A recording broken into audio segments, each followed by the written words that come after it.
Welcome home to USA Global TV and Radio. Ours is a place where dreams take flight, voices are heard, and stories are shared. This is where cultures meet, connections are formed, and ideas are transformed into action. This is your destination for authentic storytelling, diverse perspectives, and meaningful conversations. We're where global stories unite and bridges are built beyond all borders. Discover our world of education, entertainment, hope, and inspiration. Together, we're building bridges worldwide. Subscribe to our USA Global TV channel and download our USA Global TV app. Be our guest or join our team. Visit usaglobaltv.com. With heartfelt thanks to our executive producer, Dr. Jacalyn Kerbeck, music scored by Yifei Tang from Cloud Road Music, creative direction by Paul Garcia, and I'm Al Cini, and I'm very proud to be part of the USA Global TV and Radio family. So join us here at USA Global TV and Radio. Make us your home for global connection. All rights reserved. This video and its contents are the exclusive property of USA Global TV and Radio. Unauthorized use, duplication, or redistribution in any form is strictly prohibited. Thank you for being a part of our global community. Let's inspire together.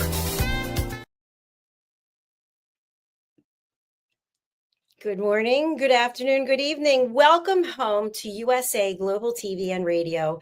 I'm Dr. Jacalyn Kerbeck, and it is an honor and privilege to be here with you today, wherever you're joining us from around the world.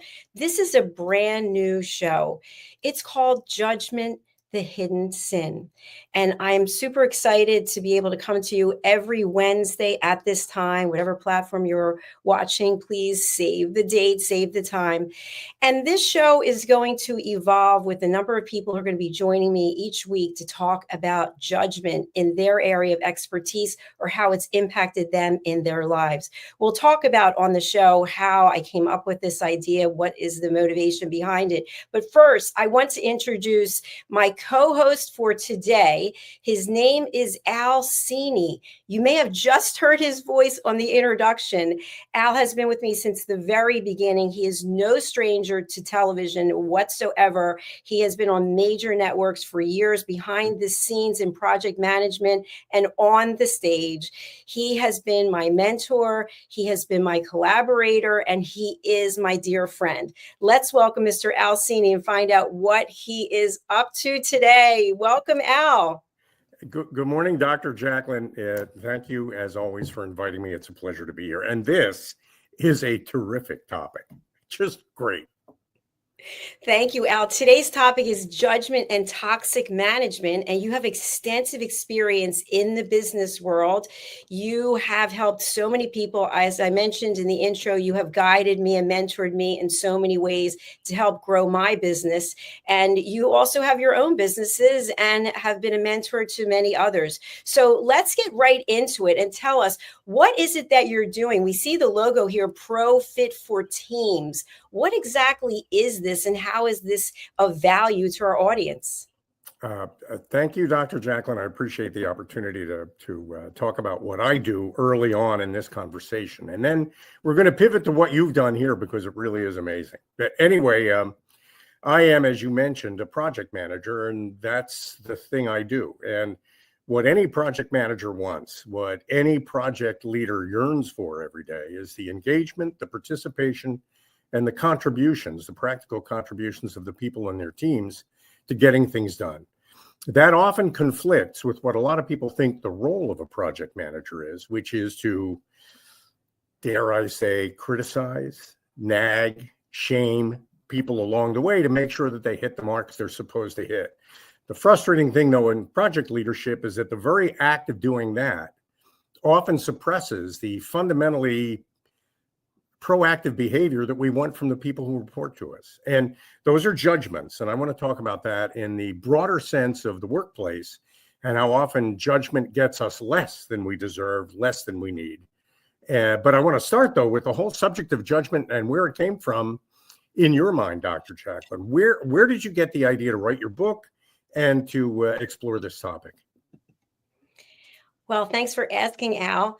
Actually, as you know, I teach listening courses, and I've written a number of books on listening. My latest which is out in the public domain, is Mastering the Power of Elevated Listening. This is the second edition, and it includes a section on judgment detox.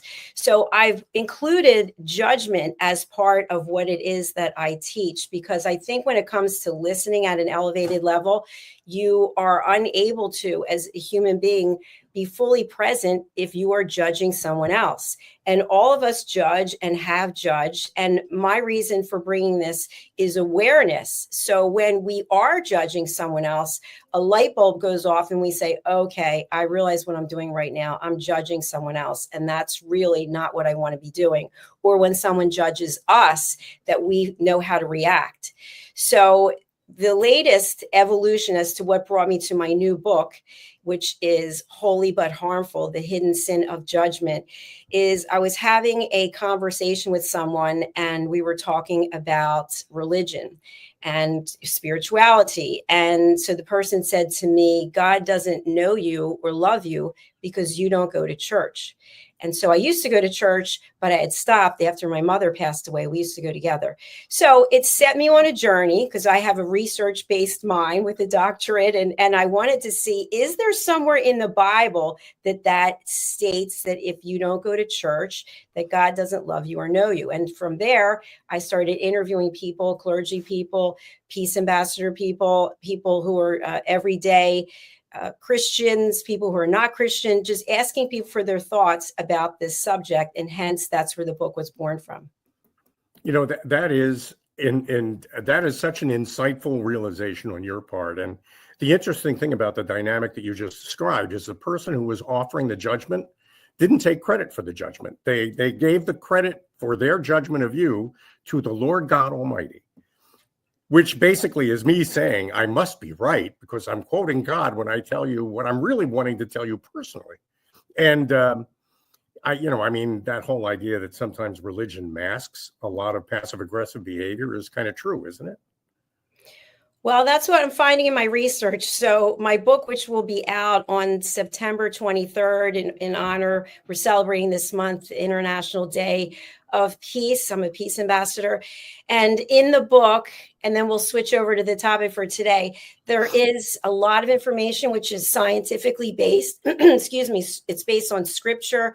We've got motivational quotes. We've got Maslow's hierarchy of needs, and we've got everything around listening at an elevated level. And what happens when you are the one judging, how it comes back and sits with you.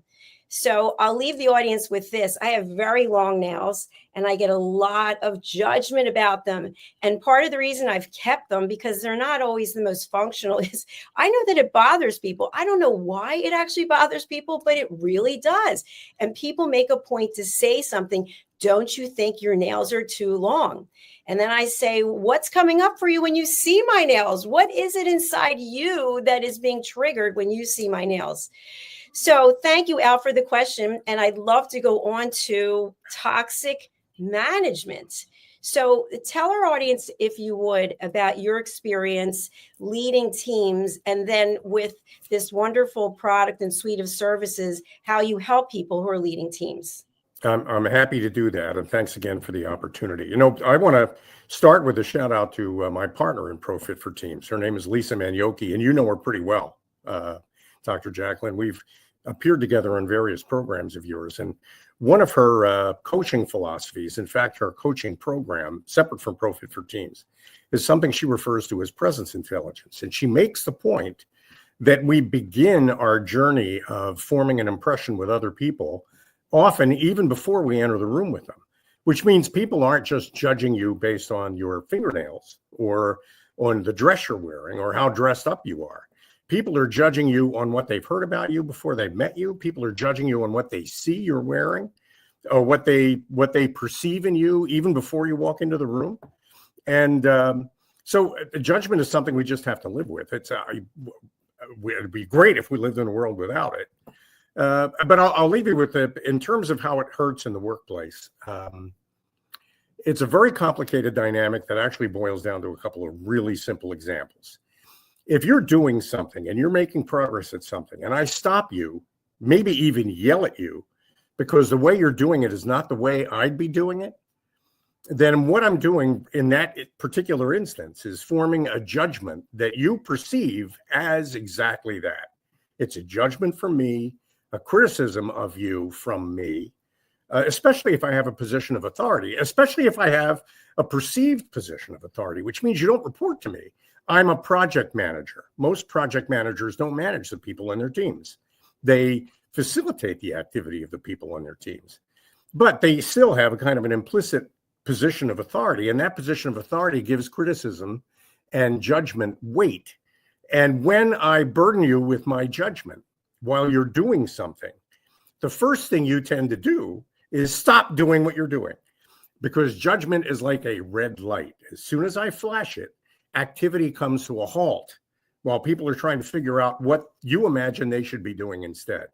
And if they don't receive your judgment as open criticism, a suggestion, something that makes sense, not a person, if they see what you're telling them as a personal attack, they'll just stop.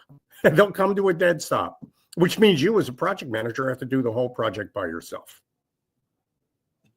Excellent viewpoint. Thank you so much for sharing that, Al.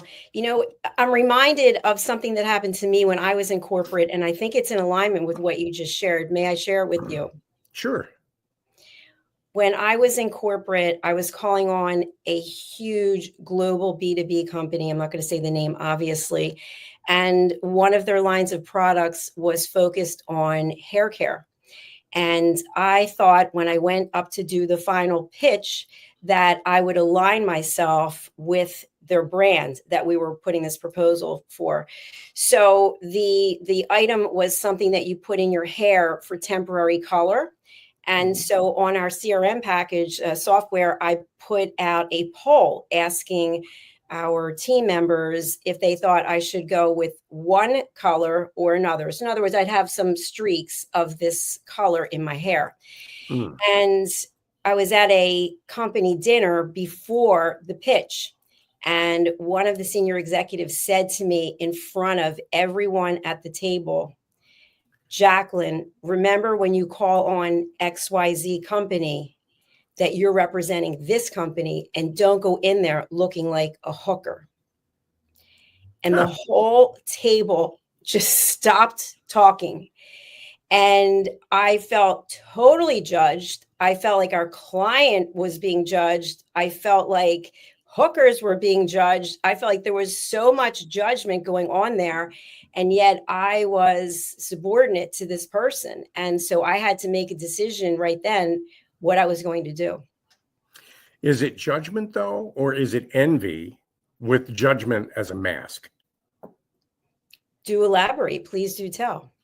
A big headache in project management, which is right down the alley of the story you just told. A big headache in project management are newly appointed project managers who used to be individual contributors.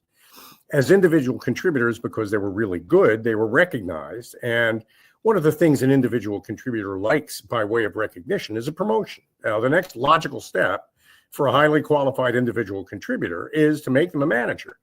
Although they're rarely qualified or properly trained for it, they then become a manager. And they then seek to identify themselves in terms of their ability to compete with the how of things that are being done by the people that report to them. And when they see somebody standing out in the team they manage, they can actually become, I almost want to say, secretly jealous, meaning they're feeling envy, but they don't recognize it as that. And their response to it is that they feel they need to compete with the person who reports to them. That's a good way to do it, but I would have done it better. Have you considered doing it this way instead? All those judgments add up to a paralyzing factor. It's funny, we talk all the time about how what we want is excellence, and what we want to build is a meritocracy. But a lot of our leadership skills are aimed at promoting mediocrity rather than excellence. So instead of recognizing excellence when we see it, we tend to compete with it. We want to pull it down to a level that we can compete at. And that kind of dynamic, I think, greatly reduces the performance of a team. Everybody's so busy alert to what might be coming at them that they're forgetting what it is they're supposed to be doing. And a lot of work doesn't get done as a result of that. Yes, I agree with you on that. And I think, Al, just to try to sum up this particular point, you and I had a shared experience, and we worked together doing TV, as you know, before this platform. And I was given an ultimatum, which was I could continue on that platform and give up the radio that I was doing, or I could leave. And so I chose to leave. And having left and stayed on the radio, I then started this platform. So the judgment forces us at times to make decisions. And in that case, I loved what I was doing with you at that other network, but I didn't like the ultimatum, which to me came as being judged for not being able to determine if I was able to be on the radio and television. It's like I wasn't savvy enough to figure out how to do both. You know that I'm really glad you brought that up, because especially today on teams, the people on your team might be a client, somebody that's retaining your services to manage a team, or for whom you work actually as a team leader. But on today's teams, other people in your team could be vendors or collaborators from other teams. And everybody sees you when you're doing exactly what you just described, which means when I send a signal out, especially in front of a group, to one person to pick on them because I don't like the way they're doing something, and I don't extend to them the courtesy of taking that criticism and offering it privately, I do that in front of everybody. Well, everybody else on the team sees that too. Everybody else on the team knows that I do that. And that influences, negatively affects every relationship I have with every member of my team. I mean, people know when people are being cruel, and people tend to avoid cruel people because they don't want to be their target. So an awful lot of lonely people, I think, are people who unconsciously judge others to the point where those others then want to exclude them from their circle. That's right, because we don't exist in a void. Somebody's always watching somewhere. Just given the fact that we've got cameras everywhere we go today, everything we do is being watched. And so, Al, I'd love to have you share for our audience, what are some signs, I'm going to say symptoms of judgment that's toxic in the workplace? One big one, and I hear it all the time from people that we talk to about team development, and that one common complaint that I hear all the time is that, you know, everybody on my team, everybody in my company is working really hard, often 50, 60 hours a week. And I feel as though everybody's investing 110% of themselves in the work that we do around here. But somehow, month after month, quarter after quarter, nothing seems to change. For all the work and for all the activity and for all the effort and for all the pain that I hear about, it feels as though we're never really making any actual progress. Nothing ever changes. And that kind of gets us back to the discussion of passive aggressive behavior. When you're picking at people and pretending it's something else, like informed judgment or a salary review, employee performance review. When you're picking at somebody and disguising it as something else, people know what it is. It's a kind of an implicit form of bullying. And the reaction to it generally isn't compliance, it's generally resistance. And that resistance manifests as passive aggressive behavior that suppresses progress. So you actually get the opposite of what you want, because without meaning to, you've demotivated everybody on your team. Then again, you can't be blamed for it because you've done everything exactly the way you were told as a project manager things ought to be done.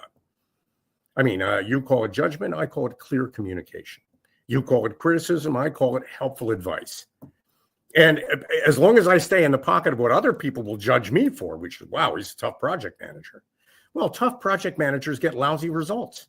Flexible project managers, friendly project managers, supportive project managers get terrific results because they don't insist on getting the credit for it. They want everybody else to get the credit for it while they kind of stand in the background ordering pizzas and throwing parties. Does that sound familiar to you, Dr. Jacalyn, based on your work in the workplace? Absolutely. Absolutely. It sounds very familiar. And Al, my background includes loyalty programs. So when you talk about the pizza parties and the points-based programs, that really is a big part of loyalty. But what it comes down to is not that control, not instilling fear. It's the word you use, being flexible. I work to say yes as often as I possibly can. And when I first started this platform, I was somewhat afraid that people would leave. And of course, people do leave because other things, other opportunities come up in life. And so what I realized was give people that opportunity to go explore and see what else is out there for them. And you and I have talked before about life and relationships as a tree. And of course, there are the roots, and then there are the branches, and there are the leaves. And many people come in and out of our lives. They're the leaves. They come in and they blow off, and then new leaves come. And so I find also in management, there are many times when managers or leaders, they're not the same thing, are coming from a place of fear and coming from a place of control. I control everything. I run this company. You report to me. You do what I say. And that doesn't sit well. No, it doesn't sit well with anybody. We hadn't brought up the F word until you just did. Fear, which really might be that insecurity, an uncomfortable feeling in your own skin, might actually lead you to act out in a way that expresses judgment inappropriately to others. So I think you're absolutely right. You're spot on there. You nailed it. Fear is at the bottom of a lot of those kinds of reactions. And the frustrating thing for me as a project leader is that I see projects fail. To your point that sometimes people fall out of touch, but they stay connected. For the last 2 years, I've been helping to manage a pretty ambitious project for a TV network in New York. That's made it difficult for me to balance time on USA Global TV, as you know, but we've still stayed in touch through that. Well, over those 2 years of experience that I've had, it's the collegial project where people are encouraged to work together and recognized for the work they do, and not to be made to feel fearful of judgment, but instead to feel inspired by the work and the progress and the results. Those are the teams that hit their marks. They meet their deadlines, exceed their deadlines, spend less money than the money they were budgeted for, find ways to save money. And not because the leader was brilliant and brilliantly led them, but because the leader facilitated them and they led themselves when they knew what the goal was, when they knew what the objective was. And so that's why I usually refer to it more as project leadership than project management. Thank you, Al. We do have a comment, which we're going to take in just a moment. So hold on, Frank. We'll be right with you. My question to you is, as a result of the pandemic, the way that many organizations operate has changed. And so people were working from home in their pajamas, their living room, wherever they were. And people got a lot of things done, or maybe they didn't. But many organizations are now requiring that their employees come back to the office. So my question for you is, when we think about flexibility and we think about having a workplace that is not toxic, how much do you give to the employees in terms of, okay, you know what is best for you and how you produce measurable results and in return on the investment we've made in you, versus this is the way that we do business and you get on board or goodbye? That's a great question. And I have a feeling that the answer to that question is more subtle than what you would think the obvious answer is. There are an awful lot of corporations, Jamie Dimon, for example, corporate leaders who were saying, you got to come back to work. We built this office building, 500,000 square feet. We need people to sit in it. Otherwise, why did we build it? Now, on the one hand, what you're looking for is the kind of bubble up activity that happens when people work together physically, especially in certain environments, let's say like stock trading. The activity that you feel, the buzz that you feel in the room you're working in with other people who are also working in their separate work areas, I think that could be very motivational. It could be very discovery oriented. I mean, you could learn things from other people just by watching them or listening to them talk. Those are opportunities that you don't get when you're working at home. Now, so some companies are requiring that people come back to work, and I understand the motivation for that. But I also know that in those companies, for certain home run hitters, For certain people who behave in a certain aligned way that gets things done, if you went to your manager and said, listen, I need 2 or 3 days to work from home every week, those exceptions would be made for you, are typically made for you. But for the average employee, you kind of have to prove yourself before you're allowed that level of flexibility, which means we're actually now challenging that whole rule of everybody has to be treated exactly the same, where everybody has to abide by the same rules and everybody has to live under the same conditions. I understand that too. That's social justice, and I totally get the need for that. But at the same time, 2 different people working for the same company don't just become the same person because they work for the same company. They live 2 different lives. They have different constraints. There are things in their private lives that they can share maybe with a manager to get some flexibility that maybe they don't want everybody else in their team to know about. And that's perfectly reasonable. So, yeah, everybody should go back to work. They should work in the office. But at the same time, every leader needs to listen carefully to the needs, especially of their best performers, of the people who do the best work, maybe, or the people who've been there the longest. Listen to them and try to accommodate them where you can. Now, you got to work with HR on that to make sure you don't break any laws. But that's what HR is for. Al, I appreciate your perspective, and I'm going to give a different perspective, counterpoint. So what if the person who isn't one of the line leaders or one of the A-level players in terms of their performance and how they've been rated based on that, they decide that you are judging me because I'm not as performing at the same level as this other person. However, if you gave me the opportunity to do things the way that I want to do, I can commit to you that I will be one of the top performers. Okay, I'm going to jump on your side of the argument because it's a great one. Yeah, and this is unfortunately true of all human beings. In our lives, we have some people that we're a little closer to than other people. We have some people that we'd rather spend time with than other people. That's just the way it is. So everybody has kind of an inner circle and then a larger circle of people that they see from time to time, but are not as constantly in touch with them. Okay, so we got favorites is another way of putting that.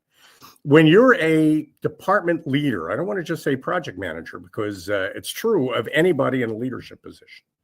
When you start playing favorites and picking people that you like better than other people, because you like them, because maybe you used to work with them, because maybe you bowled together or fished together. When you start picking favorites and playing favorites, everybody else sees that.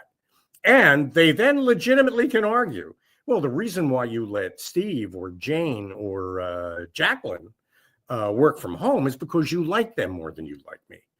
Now, if I can make an argument like that, and I can go to HR and I can hire a lawyer, I can make a lot of trouble for a company. And that's why you need to be careful about it. But on the other hand, if you're the boss and you know that somebody on your team that you value has a physical infirmity or problems with their children or problems at home, whatever they might be, and as a result of that, they require a little bit more flexibility than other people might just because of their situation. Well, if they're valuable to you as a human being, then they're valuable enough to listen to your point, to listen to try to understand, and then to keep us all out of trouble, bring HR into the conversation, especially in a large company, because you want to make sure that you stay on the sunny side of the rules when you offer that kind of flexibility. I hope that resonates with you because, yeah, you've got to be tough sometimes. You absolutely have to be, but the appearance of being tough and actually being tough are 2 completely different things. And a lot of people feel as though in order to express themselves as effective leaders, they need to be rigid, inflexible, and difficult. And often that means that their tool to look rigid, inflexible, and difficult is unwanted criticism, judgment. And that actually puts you behind the 8 ball it really is not a good place to be. It actually ruins the game if it gets people to stop playing it. Absolutely. And just for our friends who are joining us and haven't been on one of our programs, any of our programs, there's no script. Al does not know what I'm going to be asking him. I don't know what Al is going to say. So I'm going to share something that, since our topic is judgment and toxic management, and I am a peace ambassador. I just took my oath on Saturday. I would like to offer this up, the first of 5 peace actions for anyone and everyone. Seek peace within yourself and others. So is it possible that a person is a leader, they're a manager, and they're still a human being, and they come from that place first? They come from a place of seeking peace within themselves and within others. Is that something that can be incorporated into a leadership or management style? Is kindness a leadership skill? Or is it just something people do when they're kind? I mean, do you have to check your kindness at the door when you go to work as a leader because there's something about kindness that makes you vulnerable and weak? And really, I think that's a fundamental tool in achieving peace, at least as peace as I understand it. I wanted to ask you, though, Dr. Jacalyn, you mentioned we had a comment from somebody named Frank. I think I know who that Frank is. Yeah, we're getting to Frank. Let's go down there now, and then we'll come back. Frank Viola. How does a manager discern when he's coaching versus when he's judging? Is it rooted in the space where he's coming from? How does a subordinate employee, which is which? I went to college with Frank, which means together we're as old as Thomas Jefferson. So, in fact, I think Frank Viola and I, if I'm not mistaken, used to tease Benjamin Franklin. He was a senior. We were freshmen. I know. I've heard that. I know. I think I've used that before. Frank, that's a great question. There's a quote, one of the twos, I can't remember. The leader does nothing, yet nothing goes undone. When you're acting in a way that is intended to express the fact that you're a leader, then you're judging. When you're acting in a way that expresses the way a friend would express her or himself, then you're coaching. And there is no reason why, within certain constraints, a manager and a subordinate can't be friends. They absolutely can be friends. In the manager's role, the conversation becomes a little bit more focused and maybe a little bit more constrained. But I need to be able to listen to you as an employee. If you're doing something that I feel could be done better, I need to take some time to understand what you are thinking. And that means that I ask the question. This is really for my partner, Lisa, who is brilliant at this. There are 2 ways to ask the question, what were you thinking? One way is to ask it expressing that you already know the answer. In other words, you're an idiot, and I don't believe you just did this, and I would never do it this way. So there's the what were you thinking judgmental way of asking that question. And then there's the what do you think? What do you, without knowing the answer to the question, what do you think? Why are you approaching it this way? How do you think this helps? Why does it make it easier? Is there some way we can make it even easier still? Work together on that. I like that idea. That maybe not such a great idea. I mean, it's possible to have the conversation in a way that's a learning, listening conversation rather than a preaching, lecturing conversation. And I think peace falls on the learning, listening side of things. And the lack of peace is stolen by bullying, I guess, is the way a lot of people would see it. I mean, even if it doesn't meet the technical definition. When I already know what I want from you by way of an answer, and I ask my question to get that, what I'm really doing is bullying you in an emotional way. As a leader, if you do that, you're going to lose your people. I don't know whether this answers Frank's specific question. Knowing Frank, he has very detailed requirements on facts, and great guy, by the way, and also adept at solving corporate problems. Definitely really often called in to solve the unsolvable corporate problems. We're dying, we don't know what to do about it, kind of thing. And Frank is great at that. So thanks for asking that question, Frank. And I hope I was somewhat adequate in answering it from your point of view, knowing that's a pretty high bar. Jacalyn, I'm sorry. Peace. Thank you, What is Al. peace? Thank you, Frank. I'd like to weigh in on Frank's first question, if I may. The question is, how does a manager discern when he's coaching versus when he's judging? So in the training that I took to become a certified life, career, and executive coach, what I learned was, and it's kind of the same philosophy we use here, is that you open up the conversation with a thought-provoking question. And the question typically will be what, how, where, or when. It will not include why. Because many times when you ask something why, people are like, oh, defensive automatically. So you start with one of those 4 words. What were you thinking, Al, when you started the project? And then Al's going to take his time. We're going to be quiet. We're not going to interject. Al's going to answer because he doesn't feel like he's being called on the defensive. And then Al will answer. What I was thinking was X, Y, and Z. Then as a coach, we take that information and we ask another question. So, for example, someone said to me that they think I'm very showy. And I said, what are you feeling when you think of me as showy? Well, I feel uncomfortable because you have too much makeup on or because of your jewelry. Well, what about the jewelry or the makeup is making you feel uncomfortable? Going down, going down, going down, going down. So to me, that's how you can tell if you're coaching, because you're actually getting the other person to open up and talk as opposed to you giving the information. So judging might be name calling. You are an idiot. You will never make it here. You are not good enough. So-and-so is better than you.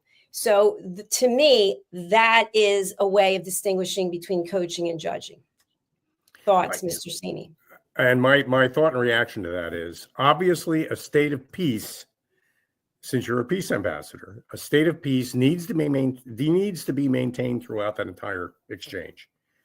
Nobody can ever feel so threatened that they feel like they're out of peace, like they're like now all of a sudden they need to be combative or resistant. You want to try to prevent that wherever you can, which means how you ask the question, what were you thinking, radically affects the emotional response somebody has to being asked a question like that. And if what you really want to know is what they were actually thinking, then you need to ask it. You need to ask that question in a context and in a way that actually gets them to answer it the way you'd like them to answer it, which is honestly, openly, and with kind of genuine factual intent, without feeling threatened by it. Because as soon as they feel threatened, they become resistant. As soon as they become resistant, they stop working. And that, the fact that when your people stop work, people are brilliant. I mean, cagey. I shouldn't say cagey. They're all nice people. Everybody who's ever worked with me on a project team has been a very wonderful person. And they've all been different. But I know this about them. Whenever I've blown a whistle, whenever I've raised my voice, whenever I've asked the question, what were you thinking? Rather than, well, what do you think? Whenever I ask the question that way, they've all come to a dead stop. That's it. It's red light. I'm not doing anything.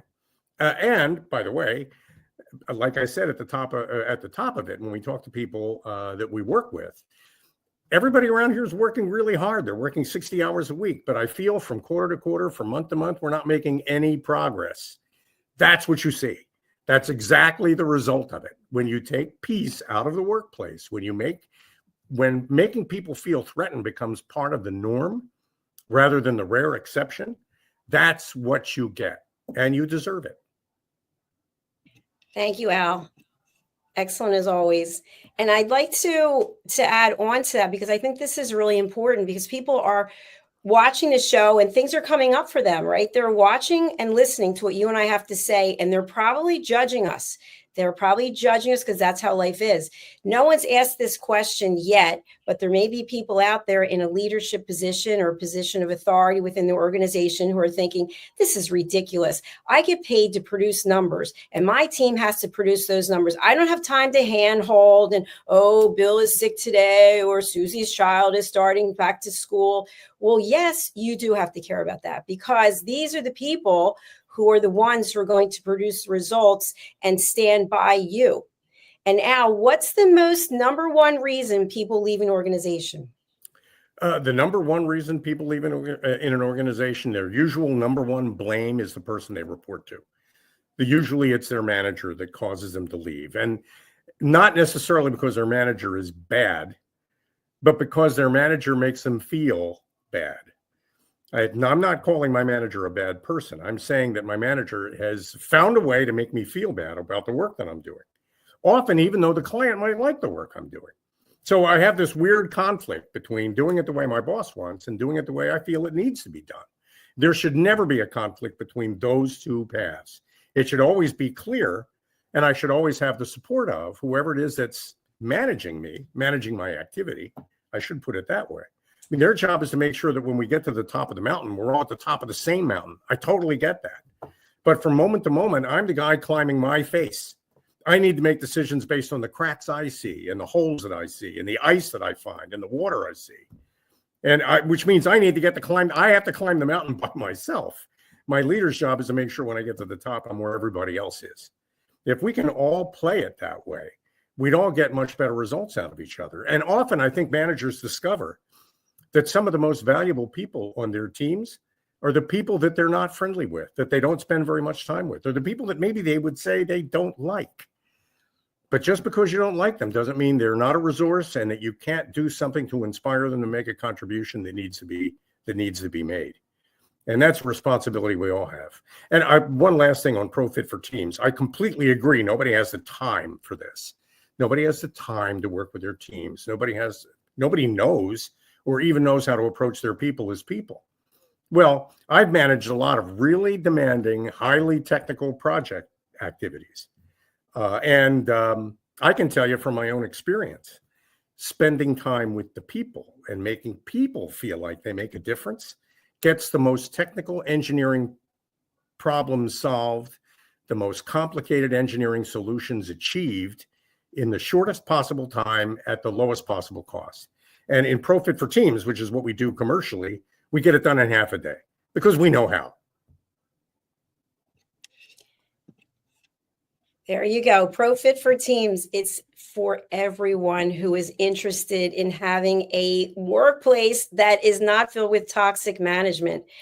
Al, I also want to broach this subject because you just touched on it, is the fact that people want to feel seen and heard, not judged. So someone once said to me in my corporate career, they know that I have ulcerative colitis and it's an exhausting disease, and said to me in front of a group of people, do you think you have enough energy to keep doing this job? And I remember feeling like mortified that the person didn't have any compassion for someone who has ulcerative colitis and was really putting me down.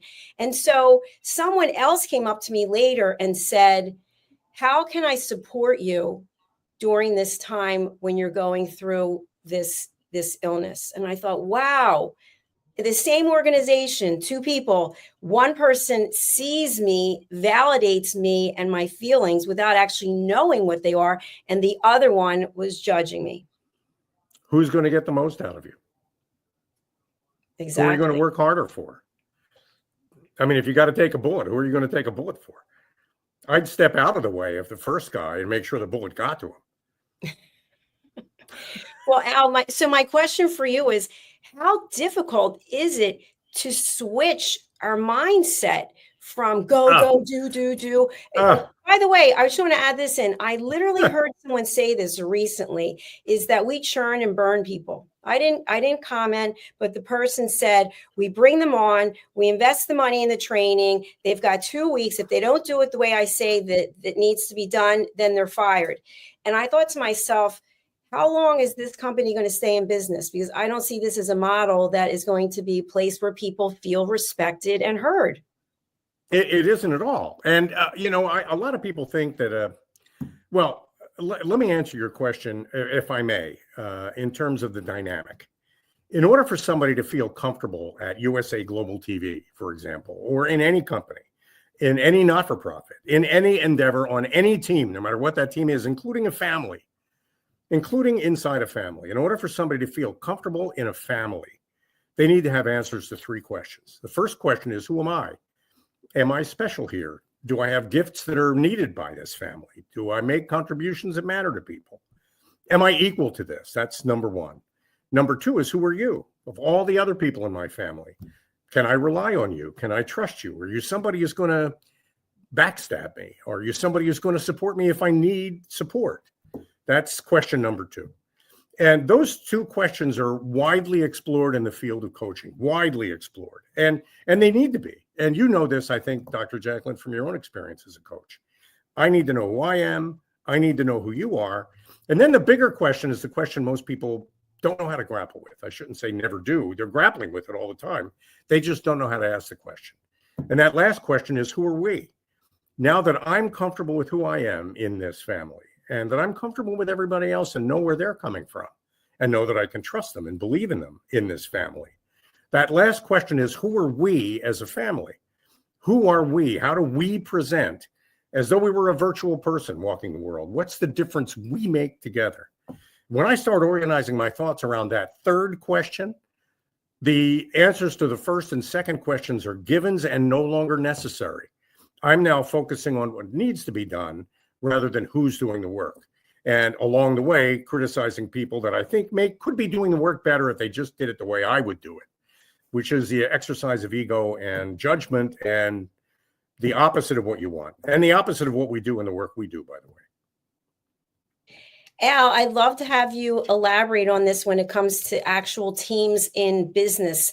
Many times there are specific titles people hold. There's only one organization that I actually ever called on where they had no titles. It was very interesting, and they're still in business today. But for traditional companies that have labels, your job is, you have a job description. How do people work together on a cohesive team when some people might have the perception, I'm more than, I'm better than, I have more control, more power, more autonomy? What are your thoughts? Here's my thought. We all have, actually, it's not a thought, it's experience. Years and years ago, do we have enough time? Yes. Okay, good. This is going to take a few minutes. It's worth it, though, I think, in my opinion. Quite a few years ago, I was teaching a technical course for a group of very technical people. This is way, way back, many years ago. And it was a one-day course. And at the end of the morning session, everybody that I was teaching all worked for the same company. They went off to have lunch. They had a meeting. And when they came back at like 1:30 or 2 o'clock to pick up where we left off, only half of them were there. That's because between the morning session of this class that I'm teaching and the afternoon session, half of them were laid off. We're told, go back to your offices, empty out your desks, you're finished. Half of them. And there were maybe 25, 30 people in this class. So I end up in the afternoon with just 15 survivors. If you can imagine, people who forget what I'm talking about. I mean, they just saw all their buddies lose their jobs. And they were just relieved to still have theirs, but they were loaded with survivor guilt. So I didn't know how to begin the afternoon session. I didn't work for the company. I was a contractor for the company. But I tried to remind everybody in the room that there is this thing called human dignity, where individuals have dignity and have a right to exist independently of any job somebody might give them or take away from them. So I drew a picture of the org chart of their company with the people that I knew ran it at the top, and with them, the 15 people that were left, their names at the bottom. I said, it's really easy in any organization to lose sight of the fact that even though you're at the bottom of the org chart, the truth of the matter is that org chart really depends more on you than it depends on any of the people above you, because you're the person the customer sees. So in your head, take the org chart that you have in your mind, and you're wondering what the CEO is going to do next and who they're going to lay off next, and turn the org chart upside down. You're the boss. The CEO reports to you. Their job is to make sure that you have all the tools you need to satisfy the requirements of your customers. You're at the top of the org chart. And what I need for you all to remember is that the tools that I'm teaching you about today are to make you more proficient at what you do as a technician, not to secure your job in this company. So whether you keep the job in your company or somehow transition to some other company, these skills are going to be valuable to you because you need these skills to make your customer happy, no matter who you're doing that for. And that, to me, has always been the way you solve problems like that, the way you approach problems like that. I don't know whether that lines up with the question you asked, Dr. Jacalyn. Yes, it does. Absolutely. Thank you for sharing that. And Al, we are coming towards the end of our program, and I've thoroughly enjoyed it. I want to talk about something that we're going to be doing together in the future. You and I used to do a television show together called The Business Talk Show. And of course, we work together at another network, and we're going to be going and doing another collaboration. Would you like to share that with our audience? And then we'll talk about ProFit for Teams and how people can work with you. I would love this. We're working together, you and I, on evolving a program called Ahead for Business, where we explore the kinds of biases and mindset issues and faulty thinking that cause an awful lot of the mistakes that really hurt people, and often irreparably. And we're going to springboard the program off of mistakes like the Cracker Barrel branding, and even going all the way back to Nuke versus Classic Coke. Mistakes that people may have made, even sometimes deliberate mistakes to get headlines out of it. But the Titan voyage to the bottom of the sea disaster, the bad judgments, these are cases where teams have not worked together for the good of humanity or even the good of the client, but instead have been pursuing a CEO's individual private interests, often into a dead end. We'll talk about branding companies like Jaguar, for example, and then talk about the kinds of things that go on in your head that might cause these problems, and things that you can adjust to prevent them or to adapt to them or recover from them. So that really is a head for business. It's a mix of neuroscience and business, and with a lot of fun and humor kind of mixed into it. And we'll be looking forward to launching that very soon. And of course, opening it up to having some fabulous guests who want to share their stories or weigh in. Specifically, you just mentioned Cracker Barrel. By the way, there's also judgment in all of those things as well. So I think we'll be bringing that in. We cannot get away from judgment. But my goal, as I mentioned at the beginning of the show, is for us to be aware of when we're judging and how we're going to react as a result of that, which to me is no reaction, or doing what I did, do some research and see if what they're saying has validity. Yeah. So Al, you and Lisa are the collaborators of ProFit for Teams. Lisa, if you're out there, hello, we miss you, we love you. What is it that you can offer to our audience specifically, and how do people get in alignment with working with you, with bringing you on to assist? Okay, first of all, Lisa, if you're not there, then I want a note from your doctor, which, by the way, is a judgment, and I take it back immediately. Second of all, ProFit for Teams is a team development program that Lisa and I have co-developed. My end of it has been quantitative and instrumentation, which is how do you measure whether somebody feels like they belong on a team? And is that measurement of belonging related to anything that's important? And is it something we should worry about? And if it is, how do we change it? How do we move forward from there? And as a result of that, we've used a lot of social psychology and a lot of neuroscience all under the hood to craft a half-day experience that has a heart. And that really is where Lisa makes the critical contributions. It's a program that is quantitative and scientific, which means my engineering community will love it. The engineers that I work with. Also a very underserved community of team building participants, by the way. I think they'll love it because it is precise and scientific, but at the same time oriented toward their particular needs as individual humans. And we craft all that using an instrument that we've developed called a discovery audit that feeds a process that takes only half a day that could be delivered virtually or in person. And most people would call that team building. We call it team development because we think it's more than just team building. So, Dr. Jacalyn, I'm not sure if that answers the question, but I'm reachable at 212-480-3730, or you can also email me at al@pro-fit4teams4teams.com. And Al, what about for people outside of the United States? Are you able to work with them? Oh, sure. Well, we can deliver virtually. Our only constraint at the moment is English. We have hooks in the discovery audit to translate it into other languages. We're focusing more on a English language-based population at the moment, but eventually we'll have versions. We've been asked to produce a version of the discovery audit in Hindi, for example. And considering the number of engineers in India who participate in programs all over the world, projects all over the world, I can see that could be of value. Brilliant. Thank you so much, Al. I really enjoyed this. And thank you for being my first guest on our program, Judgment, the Hidden Sin. What would you like to leave our audience with today? Well, I believe if we don't leave our audience with anything else, it's that judgment destroys peace.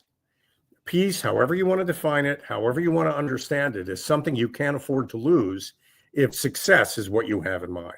If you intend to fail, then you can do that in a climate of chaos and animosity. You can fail quite handily in that. and yet look like you're doing a good job, which is kind of the sad thing there. But if you don't maintain a kind of a climate of peace and sense of peace inside your organization, then ultimately your people are going to stop working for you. That's the opposite of what you want. And judgment is the fastest way to kill peace. I couldn't have said it any better. Thank you, Al. Thanks, Doc. Thank you for your pleasure. friendship and your mentorship. And thank you for all that you've done to help shape USA Global TV and Radio and to support me personally. I really do appreciate you. My pleasure, Doc. Thank you for inviting me today. Thank you. See you again soon. Bye. You bet. Well, there you have it, our first episode of Judgment, the Hidden Sin, and our topic, Judgment and Toxic Management.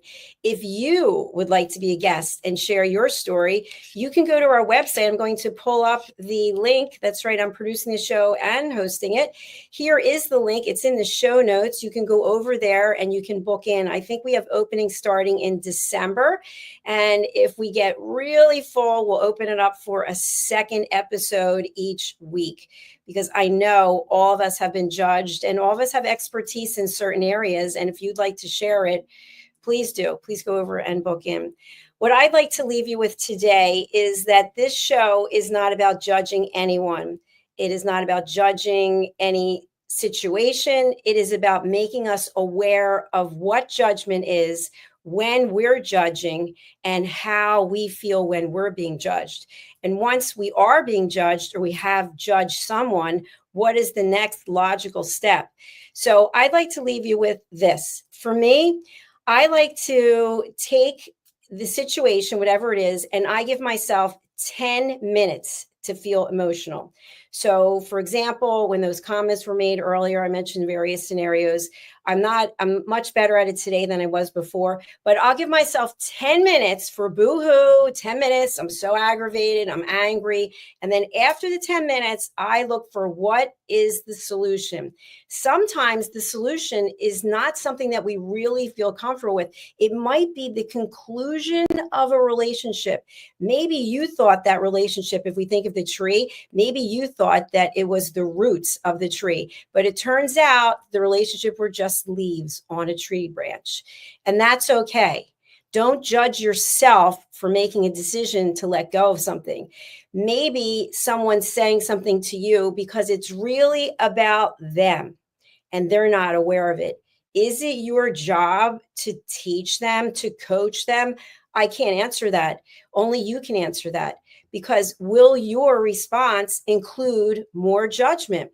Sometimes it's best when we take a step back, we take a 6-second pause and we think about, is it true? Is it necessary? Is it kind? Is it true? Is it necessary? Is it kind? And this is something that I work on every day. I am not an expert by any means. I am just a human being, just like you are. I'd like to ask you to contact Al at ProFit for Teams. We have his contact information there in the show notes. And I'd also like to make you aware of my new book that's coming out, Holy But Harmful. And this, again, is not judgment about anyone or anything. You may be judging me because of the book. Let me just bring up the book cover for us to see. Holy But Harmful, the silent sin of judgment, how hidden judgments destroy relationships and damage lives. You may look at this cover and you may think, oh, I don't like that. What is she trying to say? Is she picking on me because of my religious background? No.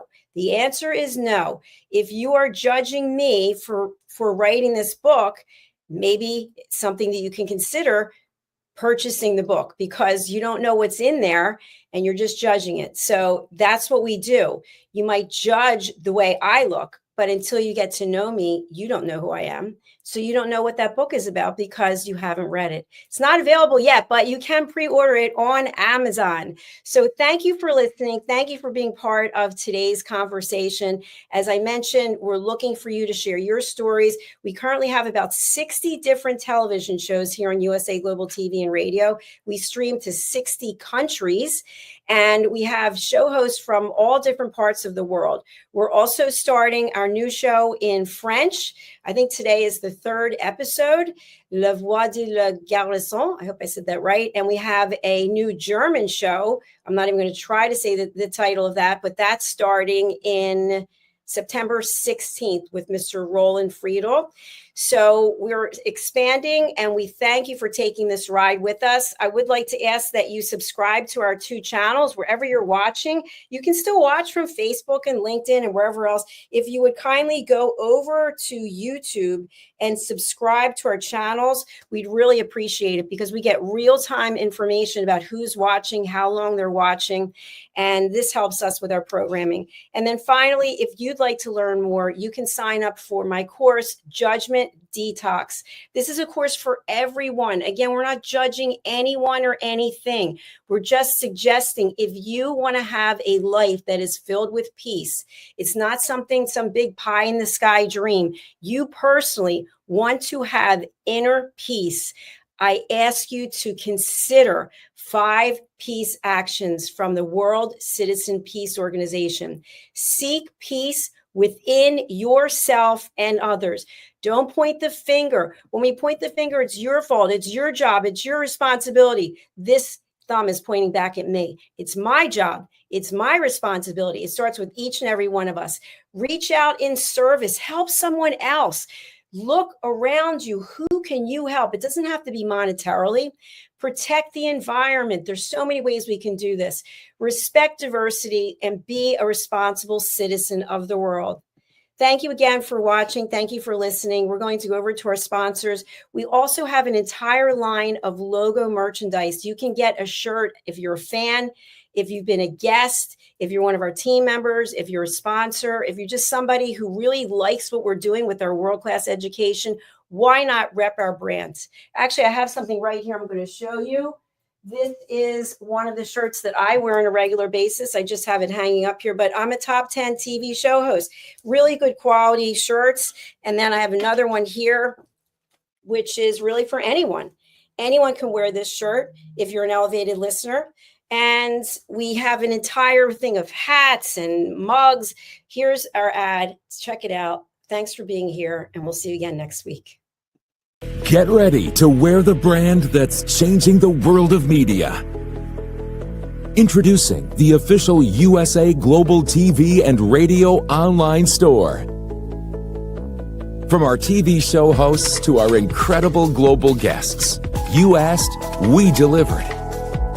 Rep your appearance with pride. Whether you've been on air, hosted a show, or tuned in, we have something just for you. Visit us at usaglobaltvradioshoп.myspreadshop.com and start shopping today. Check back frequently. We're dropping fresh new designs all the time.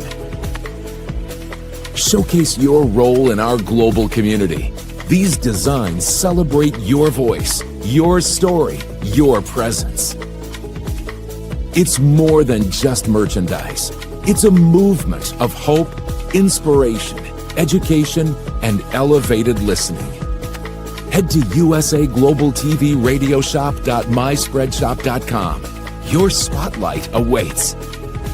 USA Global TV and Radio. Elevate your style. Elevate the world.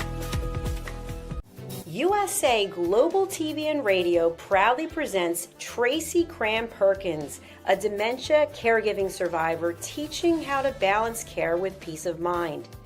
#1 resource for dementia caregivers.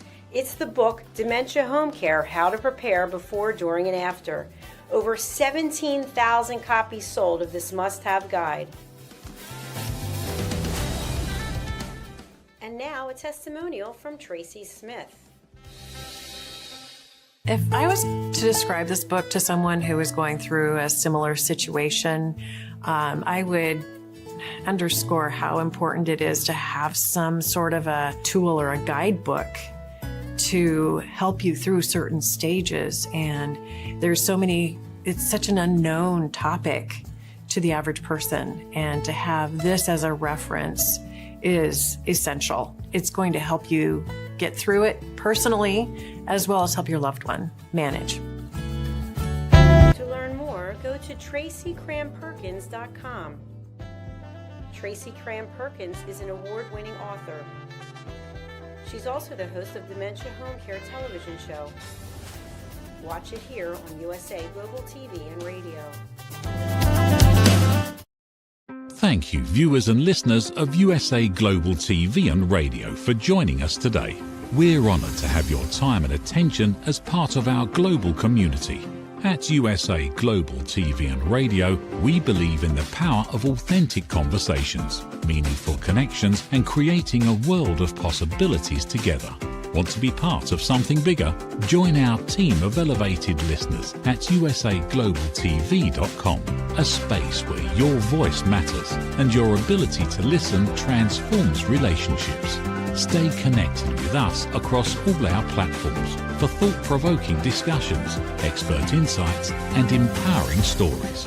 Subscribe to our channels at youtube.com/c/USA Global TV.